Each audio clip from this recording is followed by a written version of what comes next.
안녕하세요. 오늘은 듣는 책, 바로 오디오북에 대해 좀 더 깊이 들어가 볼까 합니다. 보내주신 한경 기사를 보니까요. 요즘 오디오북 정말 많이들 이야기하잖아요. 네, 맞아요. 관심이 확실히 높아졌죠. 근데 이게 그냥 잠깐 이러다 말 건지 아니면 뭐랄까 정말 새로운 독서 방식으로 자리를 잡을 수 있을지 좀 궁금하더라고요. 특히 그 성장세가 엄청나다고요. 아, 네. 성장세가 정말 놀랐습니다. 전 세계 시장만 봐도 2023년에 이미 7조 원을 넘어섰고요. 이게 매년 한 26% 이상씩 커지고 있다고 해요. 26%요? 와. 네. 국내 시장도 마찬가지인데요. 올해 아마 1,000억 원은 넘을 것 같다 이런 예측이 나오는데 불과 한 4년 만에 6배 이상 커진 거예요. 4년 만에 6배요? 이야, 진짜 대단하네요. 근데 사실 듣는 것만으로 책 내용이 다 잘 들어올까? 이런 생각도 좀 들잖아요. 저만 해도 운전하면서 들으면 가끔 좀 놓칠 때도 있고 네네. 정말 읽는 것만큼 효과가 있을까요? 그게 궁금해요. 음, 아주 흥미로운 지점이죠. 기사에서도 전문가들 이야기가 나오는데 뇌가 글자랑 소리를 처리하는 방식은 좀 다르긴 하대요. 근데 결과적으로 내용을 이해하고 기억하는 능력 자체에는 큰 차이가 없다는 게 뭐 대체적인 의견입니다. 아, 그래요? 차이가 별로 없다? 네. 심리학자 다니엘 윌링엄이라는 분도 우리가 원래 이야기를 듣고 이해하는 능력이 아주 잘 발달했다고 설명하거든요. 하긴 옛날 이야기 다 귀로 들었으니까요. 그렇죠.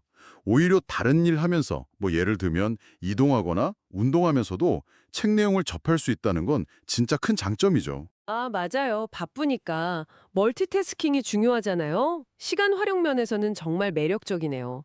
아, 그리고 기사에서 그 얘기 봤어요.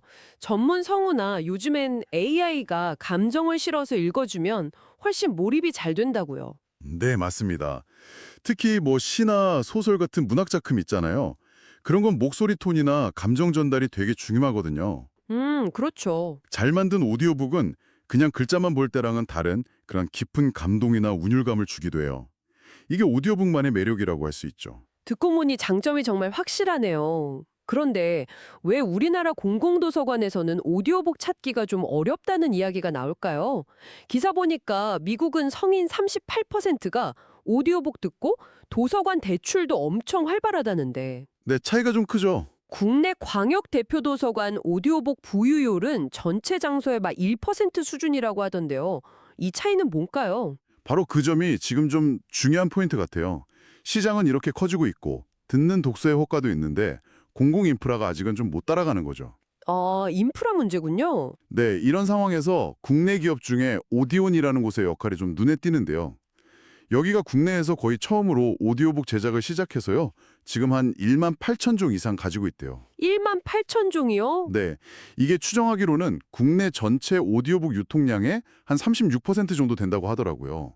특히 공공도서관이나 대학도서관 중심으로 공급하면서 좀 접근성을 높이려고 애쓰고 있어요. 아, 그 오디온이라는 곳이 이런 문제를 좀 해결하려고 나선 거군요. 거기서도 AI 기술을 쓴다고 들었는데 혹시 그냥 기계가 읽어주는 좀 딱딱한 소리 아닌가요?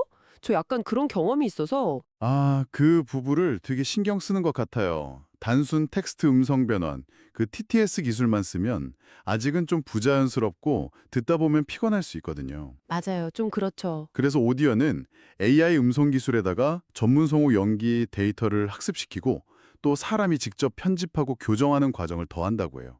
감정이나 어떤 이야기의 흐름, 서사를 살려서 훨씬 자연스럽게 만들려고 하는 거죠. 아, 사람 손이 더 들어가는 거네요. 네.